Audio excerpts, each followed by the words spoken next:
سرکار غوث پاک کے جد اعلیٰ ہیں، شہنشاہ بغداد کے دادا ہیں۔ لوگوں کو حضرت شیخ عبد القادر جیلانی صحیح معنوں میں سمجھ میں نہیں آئے تو مولا حسن کا ماحق کو سمجھ میں کیسے آئے؟ ان کا مرتبہ بے مثل و بے مثال، یہ بچپنے کی شان۔ آپ کی عمر مبارک چھوٹی تھی کہ سرکار مدینہ صلی اللہ علیہ وسلم کا وصال پرملال ہو گیا، تقریباً 7 یا 8 سال کی آپ کی مبارک عمر تھی، ٹھیک ہے؟ اتنی سی عمر میں سرکار مولا حسن کے سامنے حضور کا وصال ہو گیا۔ بہت ڈیٹیل میں نہیں جاتا، لیکن سرکار مصطفیٰ کریم صلی اللہ علیہ وسلم نے، سرکار سیدہ زہرا نے، سرکار مولا کائنات نے ایسی تربیت فرمائی تھی کہ سرکار امام حسن کا ذکر اگر جب بھی آپ ان کا تذکرہ کریں گے تو امام حسن کا نام لیتے ہی بردباری اور خلوص ذہن کے حاشیے پر چھا جائے گا۔ ان کا صبر، ان کا تحمل، ان کی سخاوت، ان کی جرت، ان کی ہیبت، ان کی طہارت، ان کی عظمت بے مثال۔ وقت نہیں ہے میرے پاس، ورنہ میں آپ کو سناتا مولا حسن کی شان، لیکن تیزی سے آگے بڑھتا ہوں، بڑی تیزی سے۔ یہ تو بچپنا ہے، جوانی کی منزل پر پہنچے تو کہاں تک پہنچے معلوم آپ کو؟ ہمارے لیے اور آپ کے لیے لمحہ فکریہ ہے۔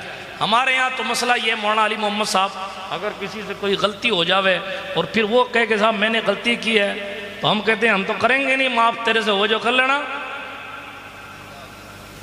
ارے میں توبہ کر، میں نہیں جانتا توبہ کیا ہوتی ہے، میں تو ٹھوکوں گا تجھے۔ یہ کنڈیشن ہماری۔ مولا حسن کیا فرماتے ہیں؟ مولا حسن فرماتے ہیں میرے ایک کان میں کوئی مجھے گالی دے، سنیے گا، یہ اس کی بات کر رہا ہوں کہ اگر دستخط نہ کرے تو ولایت منسوخ ہو جاتی ہے۔ جی اس ذات کی بات کر رہا ہوں جس کے پودوں میں پیران پیر، میروں کے میر، روشن ضمیر، قطب ربانی، شاہباز لامکانی، قندیل نورانی، محبوب سبحانی، پیر لاسانی، شیخ جیلانی، مکمل پنجتنی، حضرت سیدنا شیخ ابو محمد عبد القادر جیلانی الحسنی حسینی غوث پاک فرماتے ہیں میں عبد القادر ہوں، میرا نام عبد القادر ہے، میرے دادا صاحب العین والجمال و کمال ہے۔ مجھ سے جب بھی رابطہ کرنا تو خیال کرنا جہاں میں چاہتا ہوں وہی شخص میرا نام لیتا ہے، میں نہ چاہوں تو عبد القادر کا کوئی نام نہیں لے سکتا۔ آپ اندازہ کیجئے جنہوں نے یہ فرمایا دنیا میں کسی کو عبد القادر پر قیاس نہ کرنا اور عبد القادر کو کسی ولی پر قیاس نہ کرنا، جب ان کے گدا بھر دیتے ہیں شاہان زمانہ کی جھولی، محتاج کا جب یہ عالم ہے تو مختار کا عالم کیا ہوگا؟ میں نے کہا حضور 12 سال کی ڈوبی کشتی ترا دینے والے میرے مرشد، ذرا آپ فرمائیں آپ کو کس بات پر فخر ہے؟ تو قصیدہ غوثیہ میں کہا میں عبد القادر ہوں، فخر اس بات پر ہے کہ میرا دادا مولا حسن ہے۔ حسن کو بادشاہ خاص و عام کہتے ہیں، علی کا نائب و قائم مقام کہتے ہیں، دلیل ایک ہی کافی ہے ان کی عظمت پر، انہیں حسین بھی اپنا امام کہتے ہیں۔ دلیل ایک ہی کافی ہے ان کی عظمت پر، انہیں حسین بھی اپنا امام کہتے ہیں۔ تو ایسی ذات کی بات کر رہا ہوں، پاور جن کے قدموں سے خیرات دیتا۔ ذرا توجہ کیجئے، اللہ کی عطا سے وہ منزل ملی انہیں۔ فرماتے ہیں ایک کان میں مولانا برکت اشرفی صاحب ایک کان میں کوئی مجھے گالی دے اور دوسرے کان میں آ کے کہہ دے کہ مجھے معاف کر دو تو حسن اسے معاف کر دے گا۔ منزل عشق میں تسلیم و رضا مشکل ہے، جن کے رتبے ہیں سوا ان کو سوا مشکل۔ ایک شخص آیا گالی دے رہا تھا، گالی، مولا حسن کو گالی دے رہا ہے، پھر مولا علی کو گالی دینے لگ گیا۔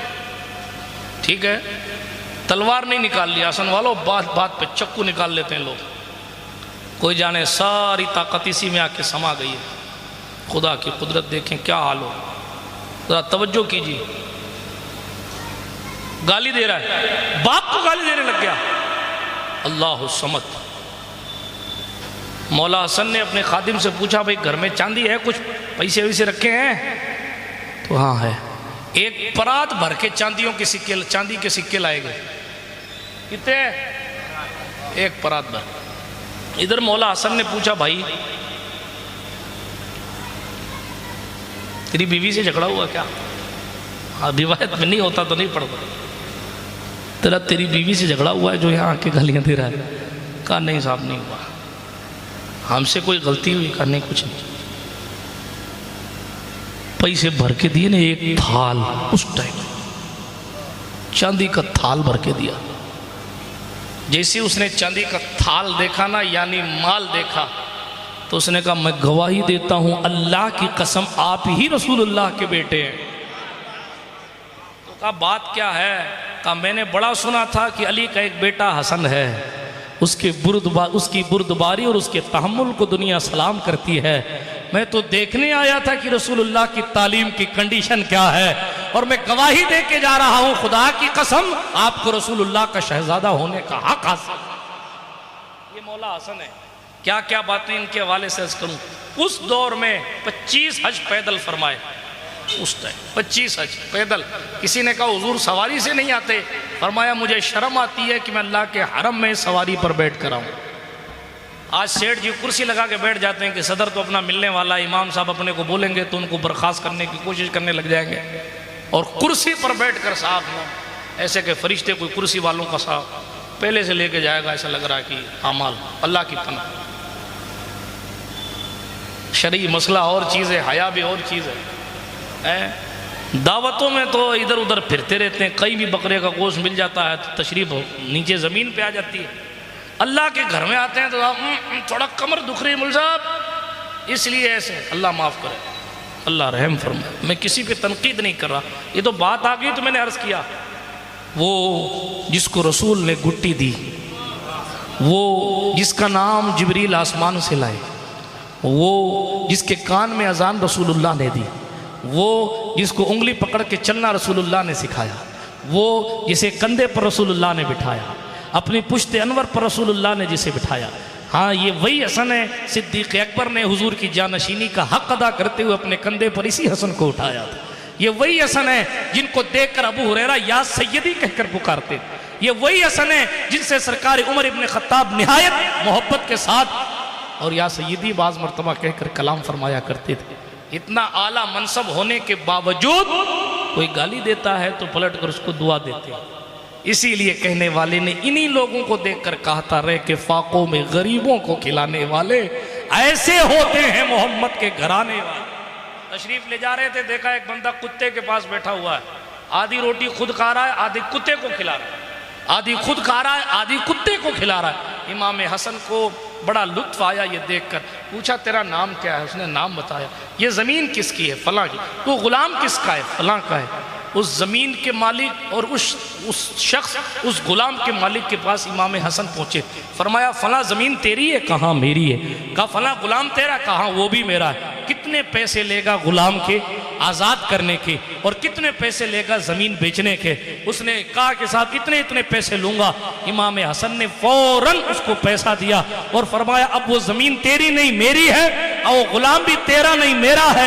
اتنا یہ ڈیل کرنے کے بعد آئے اور آنے کے بعد غلام سے کہا یہ تو اس کتے کو کیوں کھلا رہا تھا؟ یا پہلے ہی بات ہو گئی تھی یا بعد میں ہوئی؟ تو اس نے کہا حضور مجھے حیا آتی ہے کہ میں کھاؤں اور میرا کتا ساتھی بھوکا رہے، یہ میرے ضمیر کو گوارا نہیں ہے. روٹی ایک ہے اس لیے آدھی روٹی میں کھاتا ہوں، آدھی کتے کو کھلاتا ہوں تاکہ یہ حسرت بھری نگاہ سے مجھے نہ دیکھے. اللہ اکبر.